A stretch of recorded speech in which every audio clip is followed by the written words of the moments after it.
Ok, continuo no primeiro dia fazendo vídeos e eu dei uma procurada na internet, estou procurando exatamente coisas que pessoas já falaram, eu não concordo, e estou tentando corrigir um pouco disso. Então, vi um vídeo aqui de um rapaz falando de uma briga entre o Pirula e o Nando Moura. E eu vi os comentários das pessoas. Então tem um comentário muito interessante aqui, eu vou ler ele, tá? Diz assim no comentário: Pirula, tá? Com dois L's, é um cientista que usa o canal dele para divulgar ciência, enquanto que Nando Moura é um músico e professor de música, cristão que só fala sobre o que não entende bulhufas. Então o que eu acho interessante é que o Pirula, ele não entende bulhufas do que ele fala também, tá? Com exceção de alguma coisa sobre fósseis que eu tenho certeza que está errado. Porque se ele for pegar vídeos de pessoas que sabem sobre datação, sabem sobre, por exemplo, pega um geocronólogo da USP e pergunta como é que foi calculada a constante de decaimento radioativo. Pergunta qual que é o erro dessas constantes de decaimento radioativo. Pergunta como é que foi chegando nesse valor. Faz uma análise, vê se a resposta é consistente. Então o que eu quero falar é o seguinte, até as coisas que ele fala, que está na área dele, a gente pode discutir e tem problemas aí, tá? São ciências que não são igual a sismologia, por exemplo. A onda sísmica passa em determinadas camadas e vai amostrando elas. São ciências que dependem de amostragens. Vamos supor, a mesma coisa que eu pegar um catálogo sísmico de um dia e calcular um risco sísmico. Eu preciso de um catálogo sísmico de pelo menos 100 anos ou mais às vezes. Então você pega uma amostragem de uma coisa de 1 bilhão de anos, por exemplo, de decaimento radioativo, e amostra ela durante um ano ou coisas menores do que isso. Você vai ter valores com erros muito grandes.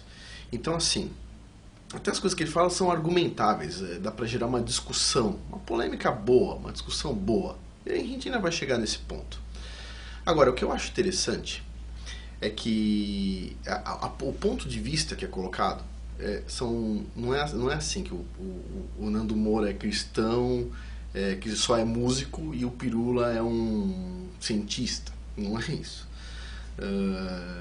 Vamos chamar o Pirula de pesquisador, para ser justo, né?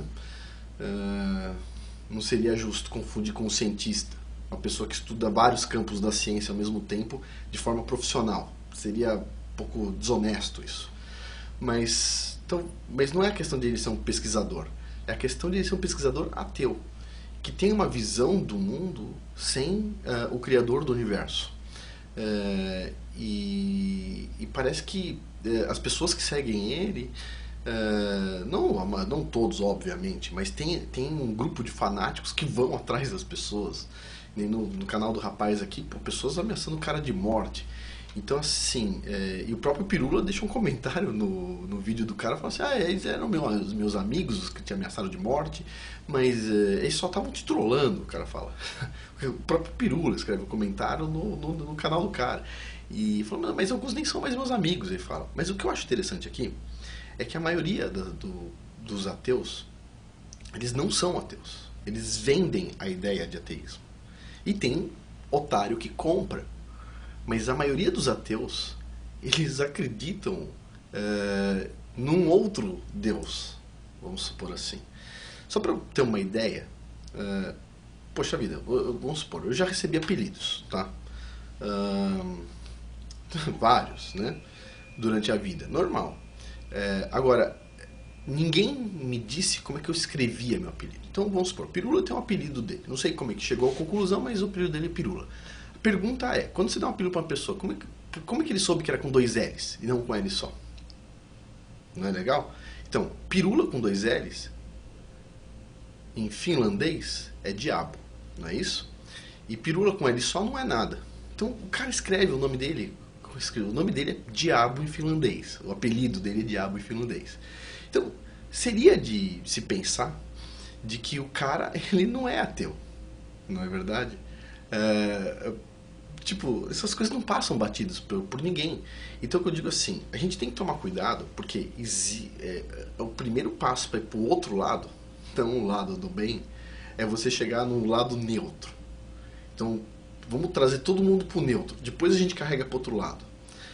Como o pessoal diz aqui nos Estados Unidos, o diabo ele não veste capa vermelha, ele não tem rabo e chifre, tá? O diabo anda de Harley Davidson. O diabo é sedutor. O Satanás é sedutor. Isso é uma verdade. Ele te seduz de alguma forma. Se ele fosse horroroso, de chifre e garfo, ia ser difícil convencer as pessoas. Ele tem que ter uma carapuça. Então o que eu penso assim, a gente tem que tomar cuidado com o que a gente observa. Tem um livro muito interessante, não lembro o autor, mas você pode procurar, são 9 ateus mudam de ônibus. E fala sobre história de pessoas. E como a maioria dos ateus, tem muitos ateus, cientistas, tá? São 9 cientistas ateus que mudam de ônibus. Quando chega na velhice, você começa a fazer perguntas diferentes que você não faz na sua juventude. Mas basicamente, o que eu percebo é o seguinte: se você tira Deus da equação, o Criador do Universo, que fez tanto bem a nós, ele simplesmente não se pronuncia já há muito tempo. Mas a gente devia ter mais medo ainda dele por causa disso, porque ele não está se pronunciando há muito tempo. E não ter menos medo, menos temor. Mas eu penso que a gente tem que tomar muito cuidado assim com que a gente põe energia. Vale a pena investir e estudar para ser um ateu? Tipo assim, o que você ganha com isso? Pronto, a partir do momento que você é um conglomerado de células, beleza. Qual que é o fundamento da sua vida? É simplesmente biológico? É se reproduzir, comer? É isso? Ou como, por exemplo, um outro camarada aí que se diz cristão, na verdade, e eu não vejo dessa forma. Ele diz que o ser humano, na Carta da Terra, ele diz que o ser humano é como se fosse um câncer na Terra. É um pedaço da Terra que resolveu se revoltar contra ela mesma, e que o ser humano deveria ser extinto. O ser humano, para quem nem eu conhece a floresta amazônica, se você vê uma pessoa num pedaço da floresta amazônica, por exemplo, numa aldeia ecológica, tá? Na floresta amazônica, tem algumas, a Natura compra, por exemplo, castanha do Pará, lá no Jari, esqueci o nome da estação, é perto da estação ecológica, mas não é estação ecológica, é um lugar sustentável. Você vê assim, o lado da floresta, do outro lado do rio, assim, as árvores mortas, caídas, tudo sujo, trepadeiras matando árvores, sabe? Aquelas ervas daninhas que sobem, trepam na árvore e matam a árvore lá de cima. E do outro lado da floresta, onde os caras estão trabalhando, tudo bonito, as árvores bem saudáveis, sabe? E você vê que o ser humano, ele não traz desequilíbrio.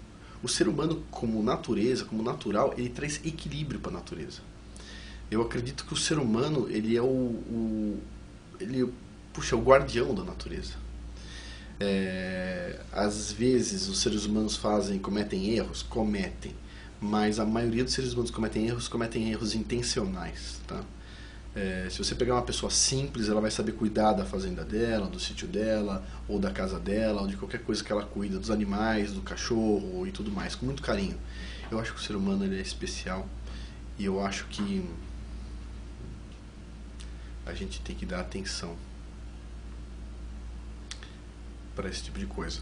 Então, assim, de forma geral, o que eu quero falar é o seguinte: o Nando Moura grita um pouco, etc, tal, porque ele fica nervoso. Imagina quantas pessoas xingam esse cara sem necessidade nenhuma. Não gostou do canal do cara, que nem aqui, você está assistindo, não gostou?